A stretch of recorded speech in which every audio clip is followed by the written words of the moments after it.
Ring road बिस्मिल्लाहिर्रहमानिर्रहीम। Ring road issue के हवाले से कुछ बातें करनी थी।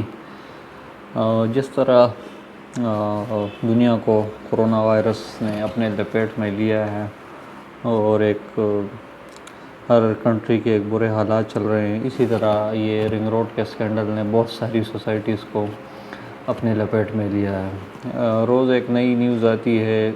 कभी एक सोसाइटी के साथ मुंसलिक कर दिया जाता है, कभी दूसरी सोसाइटी के साथ मुंसलिक कर दिया जाता है।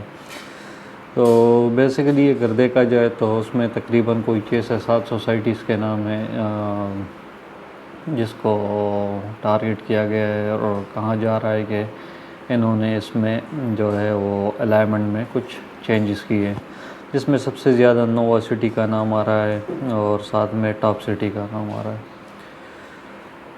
तो इम्पेक्ट तो पड़ेगा प्राइसेस पे भी और इन सारी चीज़ों पे। और नोवा सिटी के साथ तो एक और मसला भी आ रहा है ये पनल एरिया का, कि ये पनल एरिया में आ रहा है, जिसकी वजह से उसके प्राइसेस पे ज़्यादा इम्पेक्ट पड़ सकता है। लेकिन चूँकि पहले वीडियो पे भी मैं बता चुका हूँ और अब भी बता रहा हूँ कि इंशाल्लाह फ्यूचर में अच्छे रिटर्न देगी, लेकिन अभी इस पे ज़रूर जो है वो थोड़ा बहुत इम्पेक्ट प्राइस पे पड़ेगा। ब्लू वर्ल्ड सिटी का नाम भी आ रहा है, लेकिन ब्लू वर्ल्ड सिटी की मैनेजमेंट बड़ी तगड़ी मैनेजमेंट है वहाँ की। किसी ने भी अपनी सफाई में कुछ भी नहीं बोला। जितने भी सोसाइटीज़ के नाम आए, लेकिन ब्लू वर्ल्ड सिटी ने फ़ौरन अपने इन्वेस्टर के लिए एक पैगाम जारी कर दिया, जिसमें साद नज़ीर ने पूरी डिटेल दी कि इसमें हमारा नाम कैसे आ सकता है। उस अलाइनमेंट में तो मतलब हमारी सोसाइटी का एरिया ही नहीं आ रहा। हमने तो ये कहा था कि अगर इन केस मतलब अभी तो अलाइनमेंट पता भी नहीं थी किसी को, तो उसने कहा था अगर ये अलाइनमेंट हमें कंफर्म हो जाती है तो उसके बाद हम ज़मीनें हमारे पास इतनी है कम रकबा वहाँ तक ले जाएंगे जहाँ से रिंग रोड इसके साथ मिल जाएगा, स्पेशली ओवरसीज़ ब्लॉक के साथ।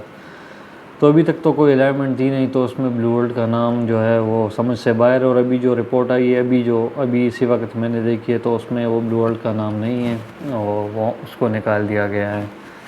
और उसके हवाले से तो खैर साद नज़ीर साहब ने पूरी एक वीडियो दी है और हमारे इस चैनल में मौजूद भी है और मैं लिंक भी नीचे शेयर कर दूंगा, आप उसको देख सकते हैं। अक्सर हम क्लाइंट को कहते हैं कि आप अगर ऐसी जगहों पे इन्वेस्टमेंट करते हैं तो कोशिश करें कि जितनी आपको प्राइस कम मिल रही है, ऐसा नहीं है कि आप एक जगह पे बस प्राइस कम मिल रही है तो आप उसमें इन्वेस्टमेंट कर दें। नहीं, आप जाएं लोकेशन देख के, डेवलपमेंट देख के, स्पेशली डेवलपमेंट क्या उस जगह की डेवलपमेंट कैसी है, वो सारी चीज़ें देख के उसके बाद इन्वेस्ट करें।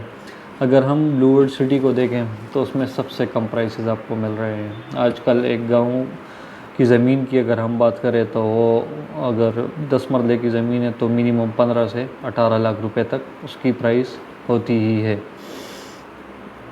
लेकिन खैर एनी हाउ हम कस्टमर को अक्सर कहते हैं कि अगर आप ऐसी जगह पे इन्वेस्टमेंट कर रहे हैं तो आप ब्लू वर्ल्ड में करें, ये बाकी सोसाइटीज़ महंगी है।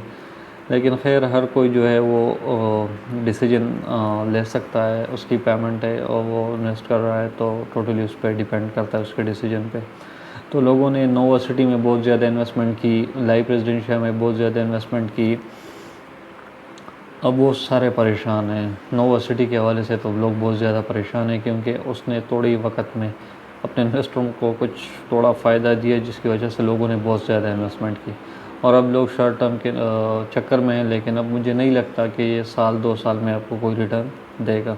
टाइम लेगी, रिटर्न देगी। ऐसा नहीं है कि ये सोसाइटी ख़त्म होगी, पहले भी बता चुका हूँ, सोसाइटी है, रहेगी, डेवलपमेंट भी होती रहेगी।